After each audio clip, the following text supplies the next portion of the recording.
Hey everyone, it's 123 Baseball. Back again with a weekend preview. This past week, I mean, we saw a lot of good weekend matchups. The SEC play started up and everything. ACC's in the full swing. Big 12's full swing. Sun Belt full swing. Really excited what we're seeing out of teams this past weekend. But this weekend we've got some really good matchups. I mean, FSU's traveling down to Miami. Um, that weekend rotation has been unbelievable. I mean, and then you got you got some good arms coming out of the pen, and the lineup has been way more than serviceable than what you originally thought it would be preseason. I know you're the FSU homer. I mean, what you got this weekend? I mean, I think FSU. I mean, Miami has not been good by any means whatsoever. I think FSU definitely takes a series. I mean, 50-50 shot they get a sweep. I mean, I know how hard it is to sweep on the road, especially in conference play, especially at your arch rival in Miami. But I think FSU is just talent wise, top to bottom, and they're just clicking on all cylinders right now. Yeah, I mean, it's hard to get any better than those three on the weekend. They're not going to get the national attention as some of the other schools. They're a little smaller names other than Jamie, obviously. But Miami coming off a rough weekend in Winston-Salem, getting swept by Wake Forest. Getting swept's never a good feeling, especially starting off your conference season 0-3 is never good. But you get to come back home um, down in the warm weather down in Miami, and you got a rival coming to town, so that's always going to bring your best. Griffin Hugas has been pretty good for them on the mound, um, pitching at just under a 4 in 5 starts. So they'll probably look for him to set the tone. And Brian Walters, not as great. Nick Robert, not as great, pitching both over 5.5. A lot of hits given up. Florida State's not the most dynamic offense in the entire world. They've got some guys that can swing it though, and you're probably not looking to score more than if you get over five or six runs. I mean, you're probably feeling pretty good with that pitching staff. So yeah, no, I like Florida State to win the series, if not sweep. And then moving into the SEC here, A&M's traveling on the road to Vanderbilt. Bad weekend from A&M. Some really close games. I mean, all three games are pretty close. Vandy loses a series on the road to Auburn. They get a return back home. I haven't really seen anything from Vanderbilt that just kind of pops out at me. I mean, RJ Austin's been has just been pretty good as advertised, um, but they just haven't jumped off the paper at me. I'm not really too impressed. They don't have any people that I've just been starstruck about. I mean, A&M likewise. I mean, they preseason number one obviously, and they've kind of just fallen off the boat here, getting swept, starting out SEC play 0-3. But Gavin, I think A&M gets a series win this weekend. Mm. So you're out on Vanderbilt then, because A&M is they've been kind of trash. They've been kind No, of no, trash. I know, but I mean, I have hopes for A&M to still be able to compete in the SEC this year, and I think it might have been a weekend last weekend kind of open up their eyes a little bit. I mean, they competed against Alabama's a really good program. It's a really good team. They can pitch, they can hit. I think honestly, I think Alabama was just a better team last weekend, and I think that showed. I don't think A&M. I mean, granted, they did have some errors in a couple of those games that cost them a little more runs than they probably should have given up, but I think they just lost. I mean, A&M just lost, in my opinion. But I do think A&M is a better team than Vanderbilt, and I think if they play good, clean defense and have good situational hitting and maybe run a few out, I think they could take a series. Yeah, I mean that's what you hope, right? Like you drop the first one to Alabama, who we both are kind of in on.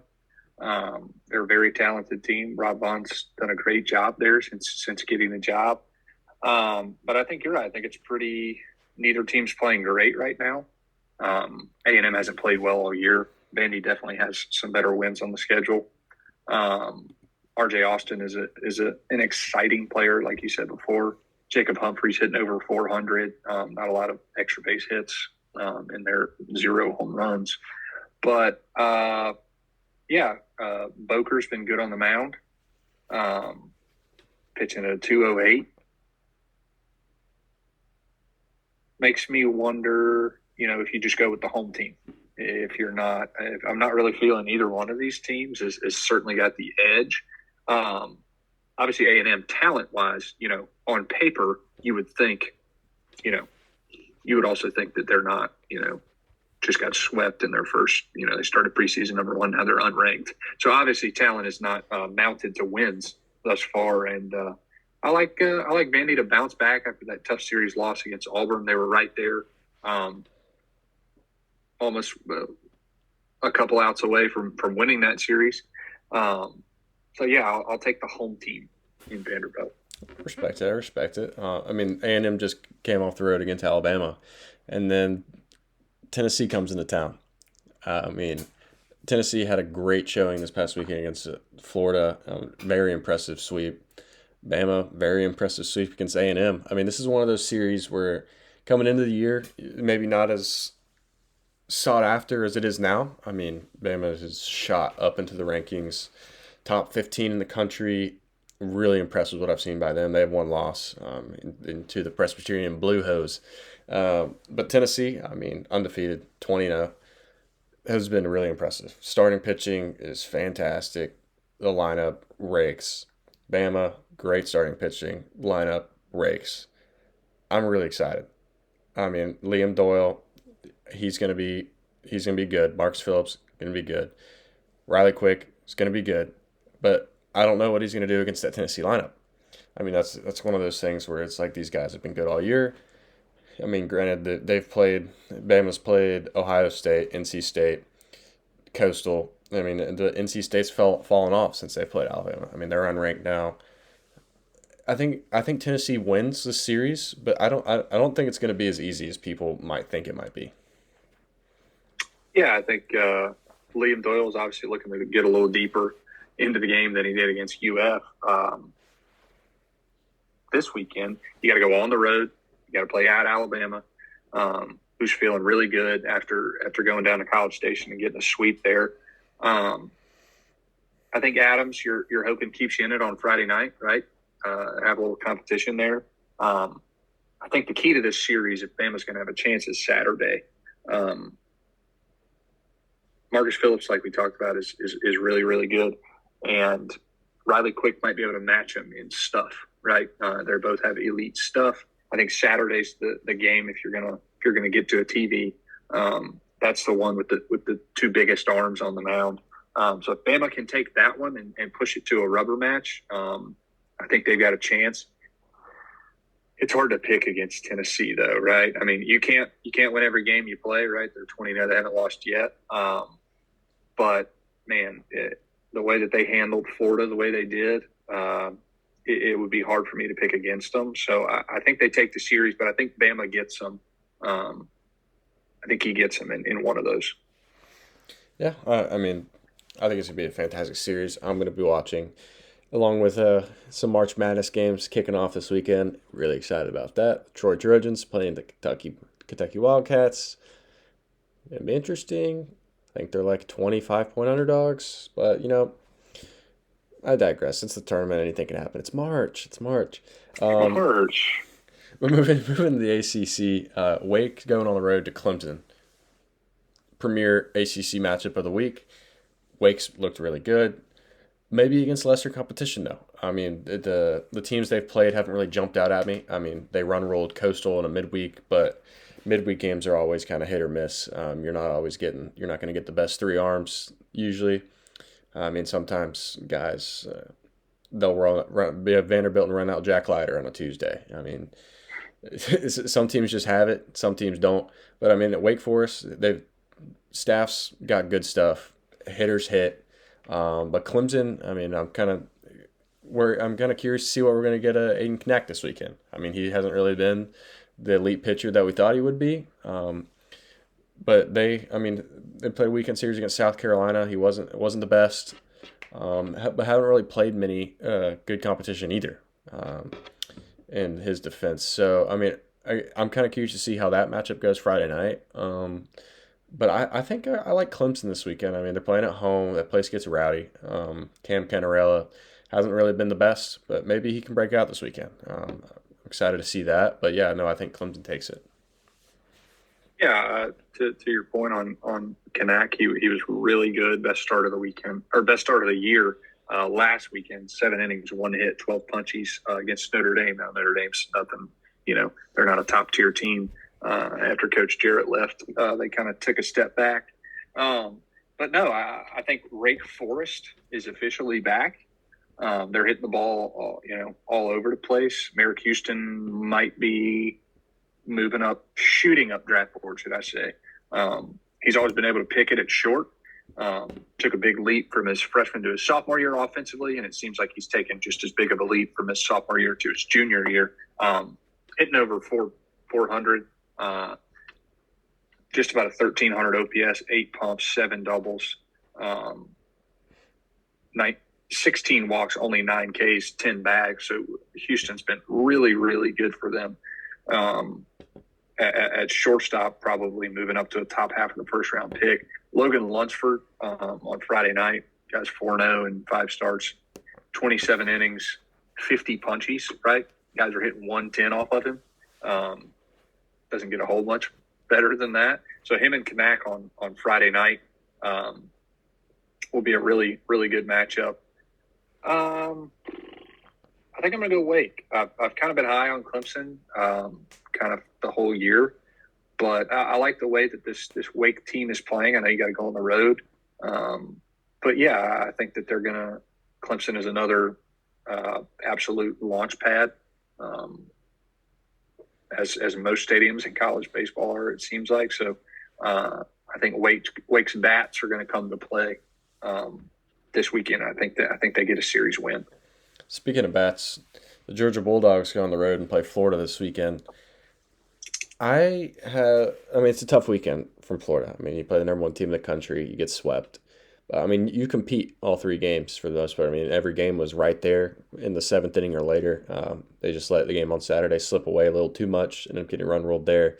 Um, Georgia takes 2 out of 3 from Kentucky this weekend, but the pitching staff has just been abysmal. I mean, it has been really bad besides 3 or 4 guys. I mean, you can't find a starter. So I'm curious to see how they come up against a good Florida lineup. But I'm not going to make a pick here. I'm just taking the over. I mean, I think there might be 25 runs scored in each game this weekend in this series. Florida can hit. Georgia doesn't have any good pitching. Florida could pitch it a little bit, but Georgia's lineup is elite.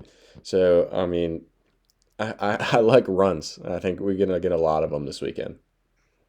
Yeah, definitely don't think you're wrong there. Georgia hasn't been able to get let me check here, anyone out. So I don't know why that would change this weekend.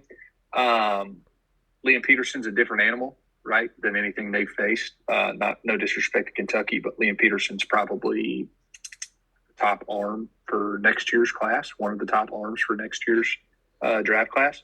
So if he can go in and pitch well Friday night, it's gonna be hard to hit your way out of that one. It's tough because Georgia has just bludgeoned everybody offensively, but it's just hard. It's hard for me to pick them when they can't. I mean, they can't get anybody out. Yeah, I think Liam Peterson gets it done Friday night and quiets the Georgia bats, and then I think they find a way to pitch enough, to stay with Georgia offensively and win one of the next 2. So I'll go Florida. We're going to stay in the SEC here too. Last series, we're going to talk about the SEC. LSU travels to Texas. I've been impressed with what I've seen from LSU.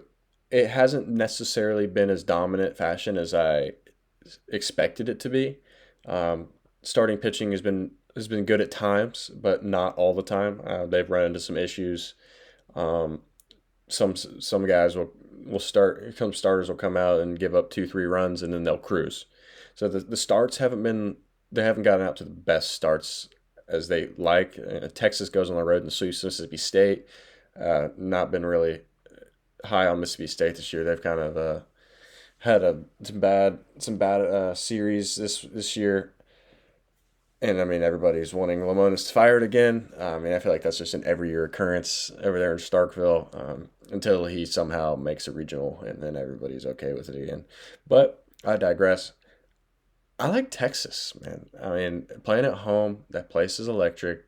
LSU's coming in town. They're not in the box. I like Texas. You know, I think we talked about it. I just Texas kind of taking a jump maybe a year earlier than everybody thought. Right, year one, you're expecting a couple things to change, but maybe not jump out and play as well as they have so far. Um, Spencer's been great for them on Friday night. He's running it up to 97, 98, just absolutely electric stuff. Um, Going on the road, sweep Mississippi State. So, like we said, it's the SEC. It's impressive, all that. LSU's a different animal, though. LSU's going to come at you. I mean, they probably have the best freshman in the country. Derek Curiel has been phenomenal for them. He's hit 450, 21 games into this thing. They got, the big bear or whatever they call him, Bear Jones, Jared Jones, massive human being. That was huge for them to get him back. Um, he's already got 15 extra base hits this year. Jake Brown has been really good for them. Stephen Milan, the transfer Daniel Dickinson. So, offensively, LSU has got it. And then, I mean, on the mound, there are no slouches either, right? Kate Anderson, Chase Shores coming back off an injury. Hasn't been the sharpest in the world, but, pretty solid.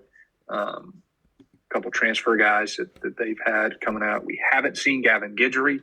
I don't think we're going to see the best of LSU until Guidry's back.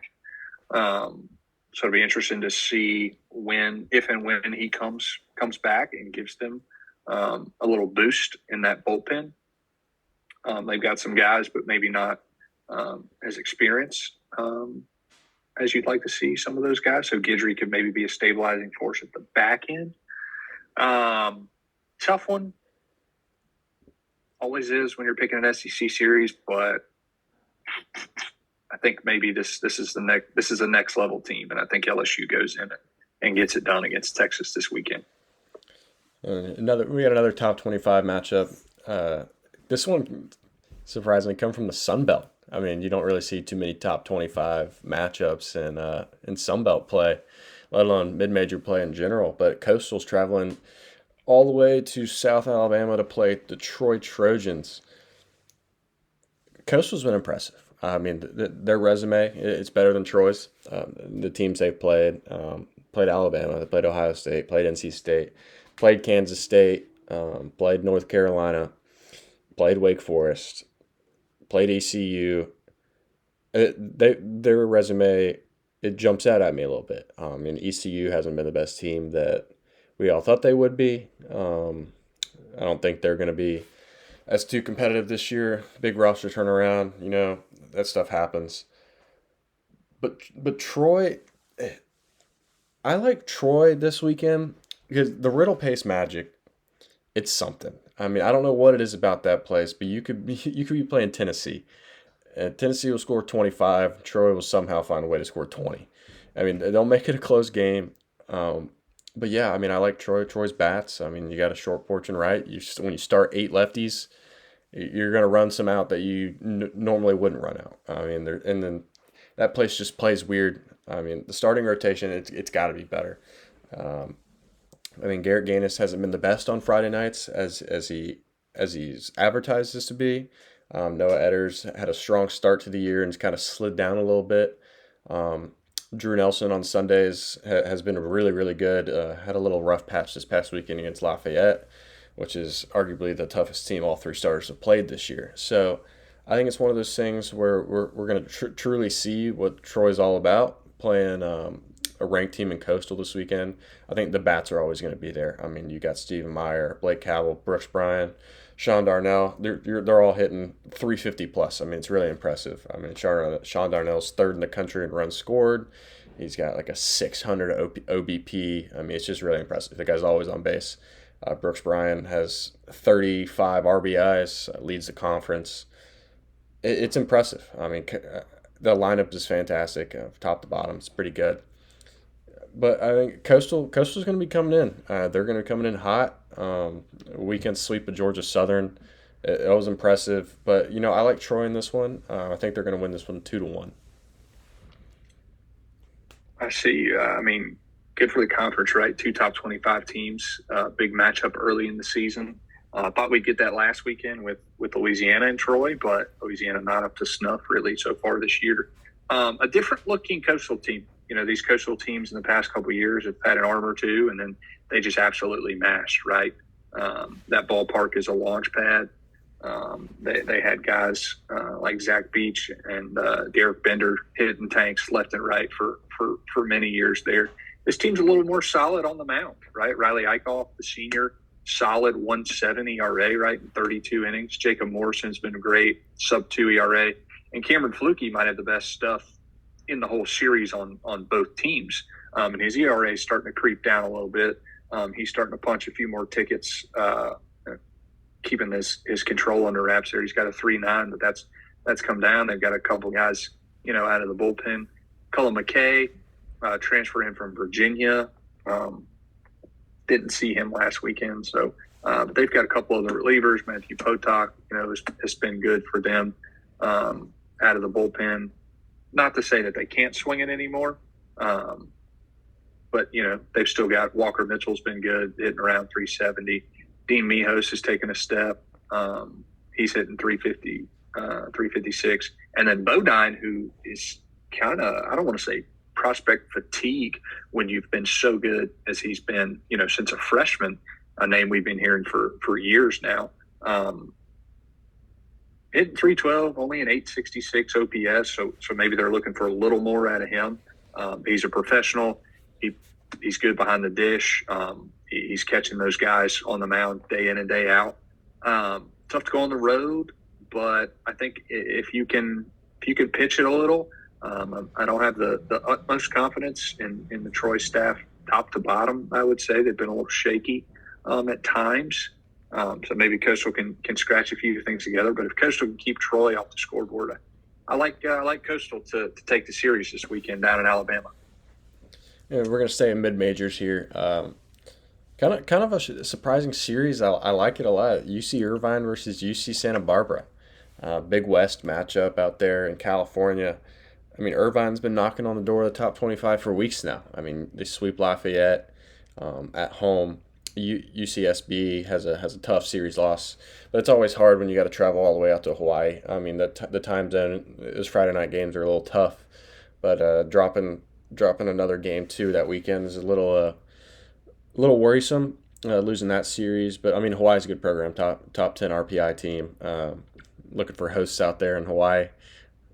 Wouldn't be too mad if the Trojans went to go play in Hawaii, but I digress. But I like UCSB to bounce back this weekend. I mean, I've kind of been impressed what I've seen from Santa Barbara, top 20 team. I'm impressed. Yeah, I think anytime you've got Tyler Bremner, you're probably feeling pretty good that you're going to start out that series 1-0, right? And I think that's where UCSB is, coming into most weekends. Calvin Prosky's been good for them too. He's got a 2.7 ERA, right? UC Santa Barbara's, they're built on the mound. They got a couple of guys that can swing it. LaTrey McCullum in center field for them, a senior. It's been pretty solid, hitting around 350 this year. So maybe not the biggest. They're not going to hit a whole lot of home runs. I think 6 leads the team. 4, 3, a couple guys with 2. So they're not running the ball out of the ballpark. It's not the biggest offensive team in the world.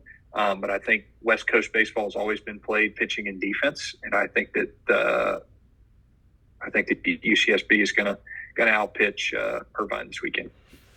And the last series we'll talk about here is a little bit of a surprising one also down in the Big 12. The Mountaineers play the Arizona Wildcats this weekend. Arizona didn't start out the year to the hottest start in the world. Kind of fell out of the top 25 and have slowly kind of been creeping back up. But, I mean, to lesser competition. They really haven't played anybody that's kind of jumped out at me yet. Played Tennessee well, lost 5-1, but West Virginia Mountaineer fans are complaining why they're not in the top 25. But I mean, to my point about Arizona, they haven't played anybody yet. I mean, I think this is going to be the first weekend test that we're really going to see. I mean, West Virginia had a good weekend series last week. It's Oklahoma State, but they only played one game. The other two got rained out. So you only get to play one game against. I mean, Oklahoma State's kind of been sliding a little bit too. I mean, they haven't been really impressive at all. But yeah, no, I'm excited to see what the Mountaineers can do. But I'll take the Wildcats at home. I mean, I think they're a little bit more seasoned. I think you got a lot more talent over there in Arizona than they do in West Virginia. Not knocking West Virginia by any means, but I mean, I just think their team's better, and I think they're kind of hitting a stride right now, kind of on a little winning streak, a little hot streak, and I'll take the Wildcats. Yeah, I mean, we talked about it preseason. I picked them to Arizona to win the Big 12. And that was mainly on the backs of some of these guys in the lineup, like Brendan Summerhill is probably going to be first round pick. Mason White, who's got first round talent, it's just the swing and miss. 27 Ks already, only 8 walks. So swing and miss is always going to be a part of his game. But he's hitting 330 with only 3 home runs. So I'd like the home run total to go up there for Mason White as the year goes along. But I think the question for Arizona was what's it going to look like on the mound as they replace all 3 weekend starters. And I think up to this point, I think you could say, pretty good. Colin McKinney has got a 1.29 in 5 starts. Smith Bailey's got a 1.8 in 5 starts. Garrett Hicks out of the bullpen in 10 appearances has a 2.5. So this Arizona State team's playing pretty well right now. I mean, a big sweep last weekend, 3-0 in conference to start it. West Virginia, like we talked about, the schedule hadn't been great. We'll see what it looks like when they play more competitive teams. So, yeah, I picked the Wildcats, coming into the year, and I think I'm going to stick with them here to take the series.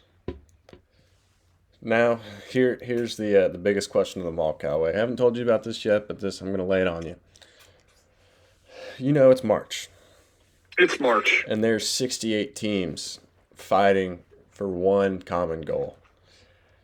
And it's the best sporting event ever created on the face of the planet. It's the best thing ever. It's better than the World Series. It's better than the Super Bowl. It's better than the World Cup. It's March Madness. It's the NCAA basketball tournament. And I'm going to live with that. I mean, I agree it's better than the NBA Finals. It's better than everything. It's the best thing ever. Hey, it's your opinion, man. When you can get a YouTube TV quad box on, and it's just, when you're watching Wofford light up Kentucky, or you're watching Jack Gulkey light up Kentucky. Kentucky seems to get lit up every time they play. I was about to say, do you have something against Kentucky? No, I'm just saying. I mean, Doug Eddert and Jack Gulkey, 2 6'2" white guys that just absolutely shoot the lights out. It's fun. It's fun to watch. I mean, there's just matchups that you never think of. I mean, you got Florida's playing Norfolk State. Do I think Florida loses? No, not by any means, but they could. And if they do, it's why you play the game, right? It's why you roll out the basketball. And if you do lose, I mean, look at Purdue. You lose to Farley Dickinson University. Did anybody in the country think that was going to happen? Hell no. Yeah, Purdue fans, because they're scarred. Yeah, they've been scarred by it for years. They had to see it coming, and if you didn't, you're just not paying attention to the signs. I mean, wasn't Farley Dickinson the shortest team in the tournament against Zach Edey? Yeah, the 7'9" guy. He's like Yao Ming. But yeah, no, it was a pretty embarrassing performance from Coach Painter and the Boilermakers. But Yeah, but this is my question. I mean, I'm excited to see the Troy Trojans are back in the tournament since the first time since 2017. They draw the Kentucky Wildcats in the first round. It's a little. I'm gonna try to find this spread here for you while I ramble on. But my question to you, Callaway, is who do you have? Let me hear your final 4, and then I want to hear your champion. Kind of put me on the spot here. I got to pull up the bracket. I'll say this. I Florida and Auburn have been the most two impressive teams I've watched. Um, yeah, I know that's like what to say when they're like both one seeds, right? But they just both they play team basketball, through and through, and it's a little different. It's not the normal teams that we see, one seeds as all big time freshmen, um, just teams led by that, and then you get in the tournament and they kind of falter with the pressure of having to play together. Is Cooper Flag healthy? I think that's the I biggest guess question. that's a question. He's the best player in the sport. For my money, Duke's up there when Flag's healthy. They just certainly didn't go through the grind of the SEC teams. What was it? There wasn't a ranked on ranked matchup in the ACC this year. Like I That saw that that. checks out. I mean, So I think Louisville was the only other team that was consistently ranked. That was towards the end of the year. I right. think the ACC title game, Louisville was ranked, but I mean, the tournament doesn't count for that perspective, in my opinion. It's tough, Hey, man. what do you think Final the four. Troy spread is against Kentucky? It's 18. Nope, 10.5. Give me the Wildcats. Yeah, Tennessee that made a good run, didn't they? yeah, lost to Florida in the SEC title game. I mean, I want St. John's to win, to be honest. Rick Pitino, that guy's Oh, electric. Coach Pitino, man. I mean, it doesn't get any better than that guy, right? I How mean, about that coaching quadrant though? You see that? Bill Self, Rick Pitino, Coach K, or Coach Calipari, and then the Omaha coach.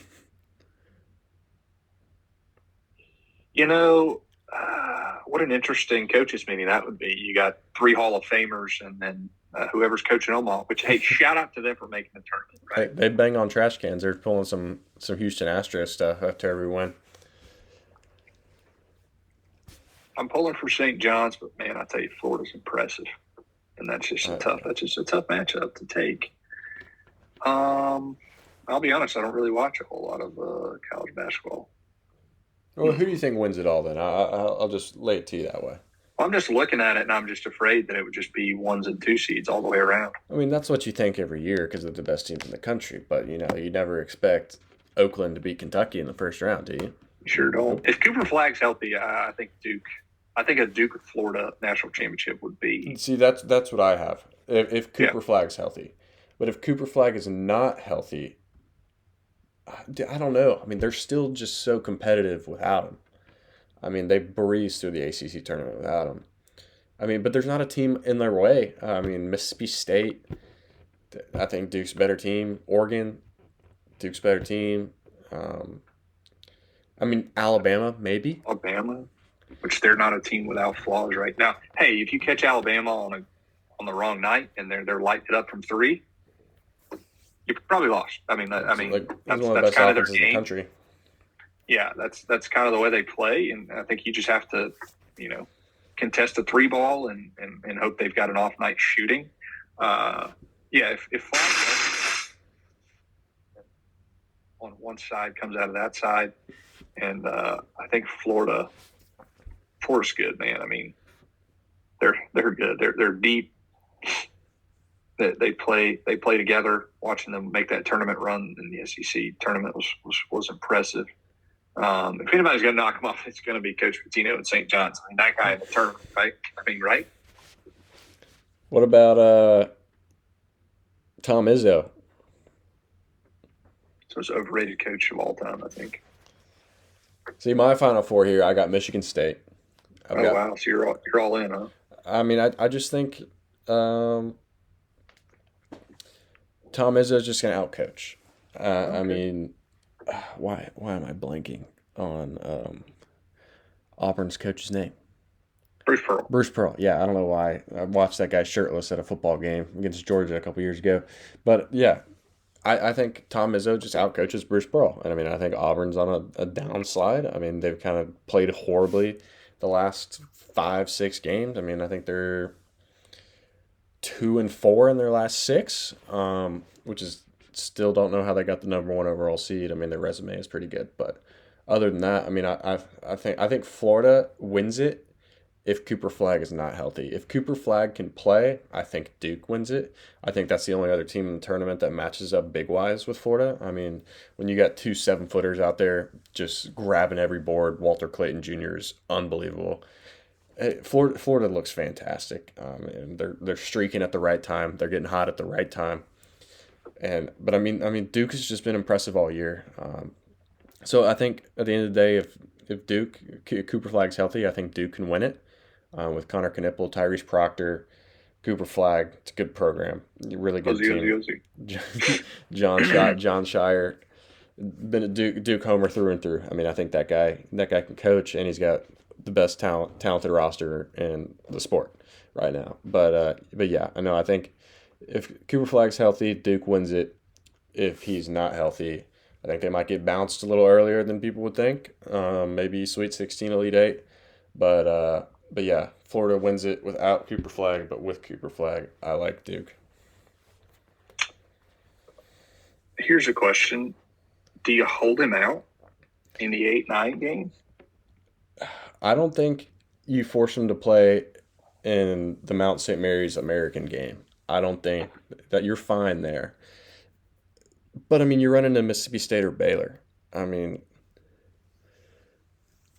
it's one of those things where I think maybe you have him coming off the bench if you really need him, kind of thing. Maybe if that's what it comes down to. But I feel like, I mean, getting a whole extra week for him to. I don't know what the severity of his injury is by any means. Could they be lying? Probably. Everybody does.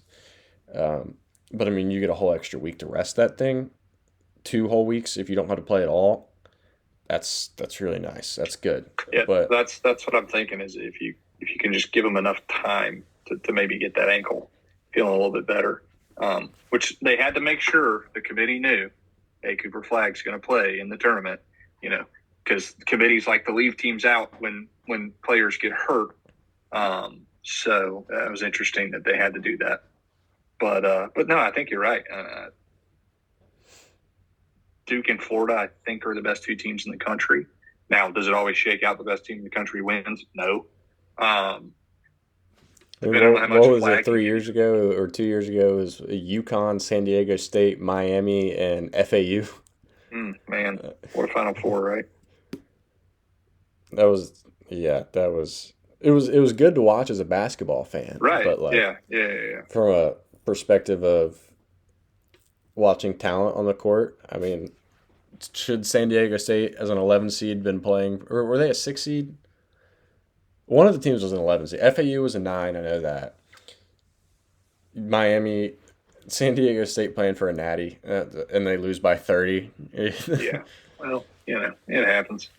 Yeah, I think maybe Duke and the first likable Duke star in history maybe gets him a title. Maybe some would say they don't like him either. But I think it's just the jersey on his chest. I mean, It is. It's what he's wearing. It's what he's representing that people can't stand. speaking of representing in the ACC in the state of North Carolina, UNC's AD getting North Carolina in the tournament. That was something. I mean, when you're 1-12 against quad one teams, and you don't have the most impressive resume, and you still get in the tournament, it might drive some people a little crazy. But UNC is going to do what UNC does, and they're somehow probably going to make it to the Sweet 16, and then everybody's going to be like, "Oh, I told you so." UNC should have got in the tournament, but we all know they got in because the head of the committee is the UNC's AD. But I'm not going to get into that argument because I could sit here and just talk about how I don't think active AD should be on any committee. But that's just me. I'm going to leave it at that. Yeah, I mean, hey, if I got a bonus for my school making the tournament, I'd probably do whatever I could to get them in too. So I guess you don't fault the guy, right? No, not at all. I mean, if I was the AD of North Carolina, I would have been doing everything I could to get him in the tournament. But I mean, I feel like just as a basketball fan, I hate it. I mean, baseball is the same way. I mean, the college football selection committee is the same way. I mean, I don't think there's a way to, other than just maybe having like stars from around that world, like maybe the football committee. I don't know. You have like Pat McAfee or like Kirk Herbstreit or Desmond Howard. Those are the people that are making the committee. But then it's just going to be Michigan, Ohio State every year. The 8-5, 8-4 Ohio State Buckeyes make the field of 12 because Kirk Herbstreit has the pull he does. But I'll leave it at that. Just let Nick Saban decide, dude. Well, then Alabama's in every year. You're never going to get the right. You're never going to get the right answer. Everybody's going to complain about it, and I'm going to be upfront. I'm going to be complaining about everything. But we thank you guys for tuning in for our basketball talk that we don't know too much about. I mean, I might know a little bit more than Gavin does, but I'm not a basketball analyst by any means. But yeah, we appreciate you guys tuning in, and we'll see you next week.